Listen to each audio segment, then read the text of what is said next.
Hello brain, last 12 ঘন্টায় massive একটা diplomatic development হয়েছে এবং পাকিস্তানের পক্ষ থেকে পাকিস্তান তার সর্বোচ্চ ডিপ্লোম্যাটিক ট্রাইজ ব্যবহার করে গিয়েছে দুদিকের জন্যই, মূলত ইরান এবং ইউএস এর জন্যই। এবং পাকিস্তান তার সর্বোচ্চ লেভেল থেকে ডিপ্লোম্যাটিক সোর্স ব্যবহার করে মূলত দুই পক্ষকে আরও একবার সামনে বসানোর জন্য সর্বোচ্চ চেষ্টা করে যাচ্ছে। এর মধ্যে যেটা আমি শুনতে পেয়েছি, এটা আসলে মেসিভ বিগ ব্রেকিং এর মতো হতে যাচ্ছে।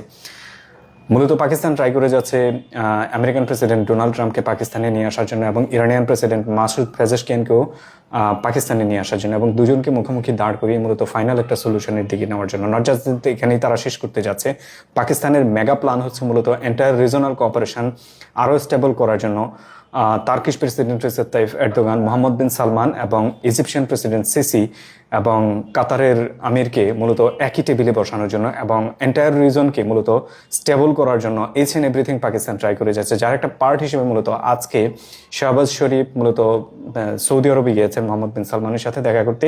সেখান থেকে কাতার এবং টার্কিতে তিনি ভ্রমণ করবেন। সো চান্সেস আর হাই যে এই কোঅপারেশনটা যদি কোনো কারণে পাকিস্তান সফল করতে পারে, পাকিস্তানের পক্ষ থেকে তো ওয়ার্ল্ড স্টেজে বিশাল ডিপ্লোম্যাটিক উইন হবে। ঠিক একইভাবে এটাও বলে রাখি, পাকিস্তান কিন্তু এই পিস টক অ্যারেঞ্জ করতে গিয়ে দুই নৌকায় পা দিয়ে দিয়েছে এবং দুই নৌকার মধ্যে একটা নৌকা মূলত প্রো ইস্টার্ন আর একটা নৌকা প্রো এশিয়ান অথবা ইসলামিক ওয়ার্ল্ডের দিকে তাকালে একটা প্রো সুন্নি আর একটা প্রো শিয়া। মানে পাকিস্তান কিন্তু মানে এমন এক জায়গা থেকে এটাকে ডিপ্লোম্যাটিক ভাবে সলিউশন করার চেষ্টা করে যাচ্ছে যাতে পাকিস্তান নিজেও অনেকভাবে ক্রিফেল হতে পারে, অনেক বড় ধরনের বিপদের সম্মুখীন হতেও পারে, চান্স ওভাবেই দেখা গেছে। এবং যখন এগুলো বলছি তখন লাস্ট পিস্টক ব্যর্থ হওয়ার পেছনে আর একটা ক্রুশাল রিজন হিসেবে ব্যাখ্যা করেছে আজকে হামিদ মির, মূলত ইন্ডিয়ান একটা টিভিকে সাক্ষাৎকার দিতে গিয়ে তিনি এগুলো বলেছেন। সেখানে তিনি বলেছেন যে সবকিছু ঠিক ছিল, স্টেট অফ হরমুজ নিয়ে তারা সলিউশনে পৌঁছেছে, এনরিচমেন্ট নিয়ে এবং ব্যালিস্টিক মিসাইল প্রোগ্রাম নিয়ে, স্যাংশন নিয়ে, সবকিছু নিয়ে তারা একটা মোটামুটি ক্লোজ সলিউশনে পৌঁছে গিয়েছিল। কিন্তু একটা পয়েন্টে গিয়ে ফাইনালি এটা ডিস্ট্রয় হয়েছে, আর সেটা ছিল হচ্ছে লেবাননকে এই পিস্টকে টেনে আনা এবং লেবাননকে এই পিস্টকের সাথেই মূলত এখানেই মূলত আরেকটা সিসফায়ার মানে লেবানন সিসফায়ার করা এবং লেবাননের ভূমি লেবাননকে ছেড়ে দেওয়া, ইসরায়েল এখান থেকে সরে যাওয়া, এগুলো নিয়ে ফাইনাল যখন ডিসকাস হচ্ছিল সেখানেই মূলত ফাইনালি পিস্টকটা ব্যর্থ হয়ে গেছে। এবং হামিদ মির ব্যাখ্যা করেছেন ঠিক এভাবেই যে আলটিমেটলি লেবাননের কারণে, লেবানন এই পিস্টককে থেকে ইগনোর করার কারণে ফাইনালি এটা ব্যর্থ হয়েছে। নট জাস্ট দ্যাট যে uranium, ballistic missile program, sanction, Hormuz strait, এইসব নিয়ে এটা ব্যর্থ হয়নি, ব্যর্থ হওয়ার একমাত্র জায়গা ছিল ওটা। এবং আমরা যেমনটা জানি যে ইরান কমিটমেন্ট করেছে যে তারা লেবাননকে রক্ষা করবে, লেবাননকে ইগনোর করবে না, হামাসকে রক্ষা করবে, ইগনোর করবে না, হুতিদেরকে রক্ষা করবে, ইগনোর করবে না।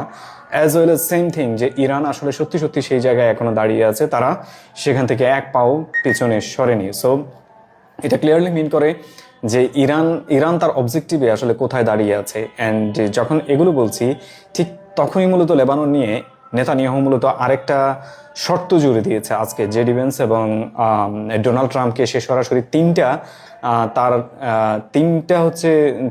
মূলত তিনটা তার একটা প্ল্যান দিয়েছে। সেই রুট প্ল্যানটা এরকম, লেবাননকে টোটাল তিনটা ভাগে সে বিভক্ত করতে চায়। যার প্রথমটা হচ্ছে সাউদার্ন লেবানন, যেটা হচ্ছে ইসরায়েলের সাথে বর্ডার। সেখানে একটা 8 কিলোমিটার রেডিয়াসের বাফার জোন তৈরি করতে চায়, যেখানে স্থায়ী যে লেবাননিরা এতদিন বসবাস করে যাচ্ছে তারা আর কোনোদিন এখানে ফিরতে পারবে না। 8 কিলোমিটার রেডিয়াস, মানে বর্ডার থেকে 8 কিলোমিটার টোটালি তাকে ছেড়ে দিতে হবে এবং এই রেডিয়াসে কেউ কখনো স্থায়ীভাবে তো দূরের কথা এখানে কোনোদিন বসবাসই করতে পারবে না, নাম্বার 1। নাম্বার 2, এর পরের যে এরিয়াটা রয়েছে লিটানি রিভার পর্যন্ত, লেবাননের একটা নদী আছে যেটা মূলত এন্টায়ার লেবাননকে দুটো ভাগে ভাগ করে রেখেছে, সেই লিটানি রিভার পর্যন্ত সাউদার্ন লেবাননের এই এরিয়াটাকে তারা বলছে যে তারা মিলিটারিজ জোন হিসেবে ঘোষণা করবে। আলটিমেটলি হচ্ছে সেখানের এন্টায়ার সিকিউরিটি ইসরায়েল কন্ট্রোল করবে এবং ইসরায়েলের তত্ত্বাবধানে সেখানে মানুষ থাকবে।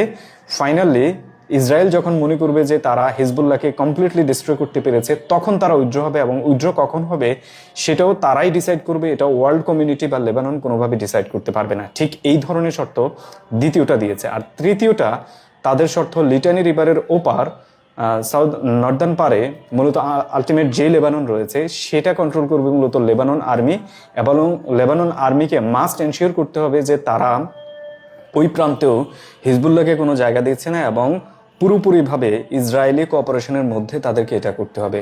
আলটিমেট এটাকে বলা যায় যে টেকনিক্যাল অকুপেশন, কলোনিয়ালিজম এবং টেকনিক্যালি এন্টার ল্যান্ড দখলের একটা পায় তারা। এটা হচ্ছে ইসরায়েলি প্ল্যান, যেটা জাস্ট আজকে হয়েছে, আজকে নেতানিয়াহু মূলত এটা জে ডিভেন্স এবং ডোনাল্ড ট্রাম্পের কাছে হস্তগত করেছেন। ওয়াল স্ট্রিট জার্নাল এটা মূলত লিখেছে। সো প্রবাবলি লেবানন নিয়ে ইসরায়েলের যে প্ল্যান সেটার কারণে আলটিমেটলি সেকেন্ড রাউন্ড পিস টকও ডিস্ট্রয় হওয়ার চান্স রয়েছে, কারণ এমন কঠিন শর্তে, এমন ডিস্ট্রাকটিভ শর্তে কেউ কোনোদিন মানবে না যে লেবাননকে ইসরায়েলের হাতে ছেড়ে দেওয়া। ইসরায়েলের হাতে বিন্দু পরিমাণ ল্যান্ড গেলে ইসরায়েল এটাকে কি করে সেটা আমরা ক্লিয়ারলি দেখেছি যখন মানে সিরিয়ান গোলান হাইট তারা অকুপেট করেছে। সিরিয়ান গোলান হাইট যখন সেই 67 ওয়ারে তারা যখন নেয়, তখন এখানেও একটা বাফার জোন তৈরি করেছিল। এরপর বাফার জোন থেকে মিলিটারি জোন থেকে বর্ডার জোন এভাবে তৈরি করেছিল। আজকের দিনে এটা এন্টায়ারলি ইসরায়েল বলছে এটা তার গোলান হাইট। এটাকে ডোনাল্ড ট্রাম্প ইসরায়েলের অংশ হিসেবে স্বীকার করেছে গত লাস্ট প্রেসিডেন্সিতে, এবং এটাকে ট্রাম্প হাইট হিসেবে ব্যাখ্যাও করেছে, ঠিক এভাবে করেছে। সো আলটিমেটলি হিস্ট্রি রিপিট করতে চাচ্ছে যে গোলান হাইট মিনস হচ্ছে লেবানন হাইট। লেবাননকে ঠিক এভাবে তারা অকুপেট করার প্ল্যান করে যাচ্ছে। অ্যান্ড দেন এটা নিয়ে ইরানিয়ান পার্লামেন্টে বেশ তর্ক বিতর্ক হয়েছে, এবং ইরানিয়ান পার্লামেন্টে দুটো জিনিস আজকে সিরিয়াসলি কথা হয়েছে। Iranian parliament security spokesperson clearly এবং স্ট্রিক্টলি বলেছে যে হরমুজ স্টেট নিয়ে কোনো ধরনের আলোচনা নয়। হরমুজ স্টেট সভরেন রাইট এখানে ট্রোল হবে, American any kinds of cooperation এখানে ব্যর্থ হবে, ডান। এখানে ফুল স্টপ দিতে বলেছে কোঅপারেটিভ যে টিম রয়েছে তাদেরকে, এবং সিকিউরিটি স্পোক্সপারসন এটা বলেছে। এটা কিন্তু ছোটখাটো ব্যাপার নয়। দেন এটা নিয়ে আলটিমেট যারা কোঅপারেট করতে আসবে, যারা হচ্ছে পিস টক করতে আসবে, তাদেরকে ভুগতে হবে। দেন ইরানিয়ান সেন্ট্রাল ব্যাংক আজকে মাসুদ পেজেশকিয়ানকে মূলত একটা সফট ওয়ার্নিং ঠিক এভাবে দিয়েছে যে যুদ্ধ এখন যেভাবে চলছে তাতে যদি আর মাসখানেক কন্টিনিউ করে তাহলে 180% ইনফ্লেশন রেট চলে যেতে পারে। ইনফ্লেশন রেট 180% যাওয়া মানে হচ্ছে লেবাননের যে কারেন্সি রয়েছে এটার কোনো ইরানের যে কারেন্সি রয়েছে এটার অ্যাকচুয়ালি এমনিতে কোনো ভ্যালু নেই, এটা আসলে কোনো ধরনের ভ্যালু আর থাকবেই না। দেন হচ্ছে ইনফ্লেশনের কারণে কমপক্ষে 2 থেকে 3 মিলিয়ন মানুষ জবলেস হবে। এই জবলেস হওয়া মানুষ যখন রাস্তায় নামবে তখন তাদেরকে আর কন্ট্রোল করা যাবে না, এবং এন্টায়ার ইরান মূলত সিভিল ওয়ারের দিকে ঝুঁকে যেতে পারে। সো এটা একটা ইরানিয়ান ইন্টেল যেটা হচ্ছে মাসুদ পেজেশকিয়ানকে আজকে সফট ওয়ার্নিং দিয়েছে যে এখন হয় ওয়ার কন্টিনিউ করবে অথবা ওয়ার বন্ধ করে আলটিমেটলি হচ্ছে স্যাংশন রিলিভ করে ইকোনমিকে রিভাইভ করার চেষ্টা করবে। অ্যান্ড সেম টাইমে তাদের সেন্ট্রাল ব্যাংক এটাও বলে দিয়েছে যে এই ক্যাটাস্ট্রফিক্যাল সিচুয়েশন থেকে তারা রিভাইভ করে উঠতে অ্যাটলিস্ট 10 বছরের মতো সময় লেগে যাবে। সো এটা গেটিং সো হার্ড ইরানের জন্য যে এখন তারা নেগোসিয়েশন আসলে কিভাবে করবে। এখানে বুঝতে হবে যে দুইটা হার্ডলাইনার, একটা হচ্ছে আইআরজিসি যে কোনো ধরনের সলিউশন মানতে চায় না, আলটিমেটলি হচ্ছে সে যেভাবে চায় সেভাবে আমেরিকা মানবে। আরেকটা হচ্ছে গভর্নমেন্ট পার্সপেক্টিভ, যারা হচ্ছে ইকোনমি সিকিউরিটি থেকে এভরিথিং মেনটেন করার দায়িত্বে রয়েছে, তারা এখন চরম বিপদে রয়েছে যে না এআরজিসিকে কন্ট্রোল করতে পারছে, না সিকিউরিটি সার্ভিসকে কন্ট্রোল করতে পারছে, না আবার সাধারণ পাবলিকের ডিমান্ড মিট করতে পারছে। সো এটা ইরানের জন্য এখন ডে বাই ডে বিপজ্জনক হয়ে আসছে। এবং আমেরিকা এই সময় তাদেরকে যে 20 ইয়ার্সের এনরিচমেন্টের একটা মানে লো এনরিচমেন্টের যে অফার দিয়েছে, সেটা ইরান নাকি আজকে ডিপ্লোম্যাটিক টাইতে এটা জানিয়েছে যে তারা লেস দেন 10 ইয়ার্সের মতো, 5 বা 7 ইয়ার্স এরকম একটা হলে হয়তো এটা মানতেও পারে তারা। রিজন তারা এই সময়ের মধ্যে ফুল স্যাংশন রিলিফ চায়। সো ইরানের একটা প্ল্যান মেবি এরকম যে তারা স্যাংশন রিলিফ হলে ইকোনমিক রিভাইভ করার পরে তারা হয়তো নতুন করে আবার এনরিচের দিকে ঝুঁকে যাবে, যেহেতু এটা তাদের নিজের প্রযুক্তিতে চলে। সো এই অবস্থায় এখনকার মধ্যে মূলত ইউরোপ একটা বিগ গেম খেলে যাচ্ছে। এখন পর্যন্ত আমি যতটুকু আপনাদেরকে এনশিওর করতে পারি, ইউরোপের ইউনিয়নের টোটাল 27টা দেশের মধ্যে 26টা দেশ পুরোপুরিভাবে চাচ্ছে ক্রিটিক্যাল অ্যান্ড পার্শিয়াল সব ধরনের ডিফেন্স এগ্রিমেন্ট ইসরায়েলের সাথে টার্মিনেট করতে। অ্যান্ড আজকে Italian prime minister Giorgia Meloni পুরোপুরিভাবে ইসরায়েলের সাথে সব ধরনের ডিফেন্সটাই টার্মিনেট করে দিয়েছে। অ্যান্ড সে মূলত দ্বিতীয় পেদ্রো সানচেজ হতে যাচ্ছে যা দেখতে পাচ্ছি, এবং পেদ্রো সানচেজ যেভাবে বলেছে তার কথার ধরন ঠিক একই রকম। এবং গতকালকে ট্রাম্পকে লিটারালি ধুয়ে দিয়েছে। ট্রাম্প যখন পোপ লিওকে ক্রিটিসাইজ করেছেন তখন সে তার মতবাদে ঠিক এভাবে বলেছে যে আমরা এমন সমাজে বসবাস করি না বা করতে চাই না যে সমাজে রাজনীতিবিদ রিলিজিয়াস টপ ফিগারকে সমালোচনা করে। রিলিজিয়াস টপ ফিগার রাজনীতির ঊর্ধ্বে এবং তাকে আমরা সেভাবে সম্মান করি। সো ট্রাম্পের কথা ডিস্ট্রাকটিভ, এটা গ্রহণযোগ্য নয়।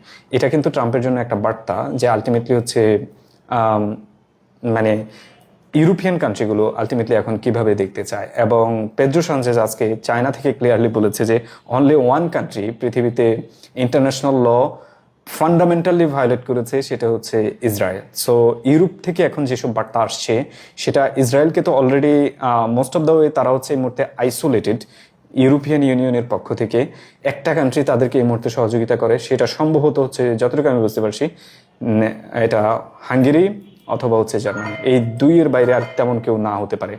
সো চান্সেস আর হাই যে এখানে মানে ইউরোপের সাথে কোঅপারেশনটা ডে বাই ডে তাদের ছোট হয়ে আসবে এবং আরো অনেক বেশি ছোট হয়ে আসবে। এবং মিডল ইস্টে মূলত আরেকটা ডেভেলপমেন্ট হতে যাচ্ছে, যেটা আলটিমেটলি হচ্ছে ইউনাইটেড আরব এমিরেটস মূলত এখন চরম বিপদের দিকে এগিয়ে যাচ্ছে। সেই বিপদটা কি? সে ইসরায়েলের সাথে টাই আরো স্ট্রং করার ঘোষণা দিয়েছে যুদ্ধের মাঝামাঝি সময়ে। নতুন করে সে মূলত একটা ডিফেন্স ফ্যাক্ট তৈরি করতে যাচ্ছে ইন্ডিয়ার সাথে। গেমটা এখানে ডেঞ্জারাস কেন? ইন্ডিয়ার সাথে ডিফেন্স প্যাক্ট মানে হচ্ছে আলটিমেটলি হচ্ছে চায়না এবং পাকিস্তান এবং ইন্ডিয়া মূলত মিডল ইস্টে একদম মুখোমুখি। কোথায়? ইউএই এবং Saudi Arab. And UAE Saudi আরবে মূলত একটা সিরিয়াস ক্লাশ চলতেছে, যেটা হচ্ছে ভয়ঙ্কর ক্লাশ। এই ক্লাশটা মূলত হচ্ছে রিজনাল ডমিনেশন নিয়ে। সো এখানে power house all the way, মানে আপনি মিলিটারি, ইকোনমিক্যাল, পলিটিক্যাল অল পাওয়ার হাউসের দিক থেকে তাকালে সৌদি আরব এখানে ডমিনেট করতে চায় পার্সিয়ান গলফ এরিয়াকে। ঠিক একইভাবে সৌদি আরবকে মানতে চায় না মূলত ইউএইর লিডাররা। সো এখানে একটা ভয়ঙ্কর টাইয়ের দিকে যাচ্ছে। আলটিমেটলি যদি এই ডিফেন্স প্যাক্ট হয়, সো পাকিস্তান অ্যান্ড ইন্ডিয়া মূলত নট জাস্ট সাউথ এশিয়াতে মুখোমুখি, তারা মুখোমুখি হয়ে যাবে মিডল ইস্টেও। অ্যান্ড একই সময়ে সেখানে ইসরায়েল অবশ্যই এখানে পার্ট হতে যাবে, যার সবচেয়ে বড় ভিকটিম হবে আগামী দিনগুলোতে মূলত ইরান। সো ইরানের জন্য এটা এখন হার্ড টাই, যে তারা এখন ফাইনালি হচ্ছে তারা এখন কি করবে, মানে কি একটা সমঝোতার মধ্যে যাবে নাকি আলটিমেটলি হচ্ছে ওয়ারের পথ বেছে নেবে। যেমনটা হচ্ছে পার্লামেন্টারি সিকিউরিটি স্পোক্সপারসন বলেছে যে হরমুজ নিয়ে কোনো ধরনের আলোচনা নয়, বরং যদি হরমুজে কেউ না মানে তবে তাকে ওয়ারে ফিরে আসতে হবে। দ্যাট মিনস হচ্ছে তারা ওয়ার্ড দিয়ে হলেও সলিউশন করবে, কিন্তু হরমুজ মানবে না। অ্যান্ড লাস্টলি এখানে মূলত সবচেয়ে বড় একটা অদ্ভুত ঘটনা ঘটেছে, অদ্ভুত নয় বলবো, এটা সফল ঘটনা ঘটেছে। সেটা হচ্ছে ইউক্রেনে জেলেনস্কি আজকে ঘোষণা দিয়েছে তার দেশের তৈরি করা 3 থেকে 4টা টাইপের রোবট, মূলত রোবট আর্মস আলটিমেটলি হচ্ছে রাশিয়ান একটা ব্যাটেলকে পুরোপুরিভাবে ডিস্ট্রয় করতে পেরেছে। Robot, not just human. Human front লাইনে যায়নি, হিউম্যান পেছন থেকে এটাকে অপারেট করেছে এবং রোবট এন্টায়ার একটা ব্যাটেলকে ডিস্ট্রয় করে দিয়েছে। জাস্ট আপনি ভাবেন কোথায় গিয়েছে। এক ওয়ারের কারণে যে দেশ টিকতে পারতো না, সে এখন রোবোটিক আর্মস তৈরি করে এন্টায়ার ব্যাটেলকে ডিস্ট্রয় করেছে, তাও রাশিয়ার মতো একটা মিলিটারি ব্যাটেল। অ্যান্ড এটা প্রবাবলি মিলিটারি ডেভেলপমেন্টের দিক থেকে আমি যদি বলবো তাহলে খুবই সিরিয়াস ডেভেলপমেন্ট এবং খুব দ্রুত সময়ে এটা ওয়ার্ল্ডের লাইমলাইটে চলে আসবে। কারণ রোবোটিক দিয়ে যদি এভাবে যুদ্ধ করা যায়, আগামীর দিনের ফ্রন্ট লাইন অনেকটা নন হিউম্যান হয়ে যাবে এবং সেখানে ক্যাটাস্ট্রফিটা আপনি আগে ভাবেন কিভাবে হবে। যে কোনো দেশকে অ্যাটাক করতে দ্বিতীয়বার দ্বিধা করবে না। সো এটা খুবই টাফ দিকে চলে যাচ্ছে। সো এখন লাস্টে আমি যেটুকু বলবো যে যদি ফাইনালি টেবিল টকটা হয় এবং পার্সিয়ান গল্ফে যে ব্লকেট, এগুলো ননসেন্স ব্লকেট, যেগুলো কোনোটাই কাজ করবে না। আলটিমেটলি এখান দিয়ে তেল গ্যাস যাতায়াতের রাস্তা তৈরি করে দিতে হবে। চায়না যেভাবে স্ট্রং ওয়ার্ড ইউজ করেছে সেটাকে আলটিমেটলি গ্রহণ করতে হবে আমেরিকাকে। আমেরিকা এখানে এই ব্লকেট দিয়ে টিকতে পারবে না। অ্যান্ড যদি ফাইনাল টেবিল টকটাতে বসতে পারে এবং সিরিয়াস কোঅপারেশনে যেতে পারে, Donald Trump, Erdogan, Pezeshkian, Salman, CC, Hamad, এরা সবাই যদি এখানে আসে, আই থিঙ্ক সলিউশনের রাস্তা একটা বের হবেই। এবং পাকিস্তান যেভাবে ট্রাই করে যাচ্ছে, মুহূর্তে মনে হচ্ছে যে পাকিস্তানের সর্বোচ্চ ট্রাই এটা, যে তারা সব কিছু দিয়ে ট্রাই করে যাচ্ছে। তাদের deputy foreign minister and prime minister যিনি ক্লিয়ারলি বলেছিলেন যে talk is not over yet. So ultimately এটা এখনো ওভার হয়নি। দ্যাটস ইট।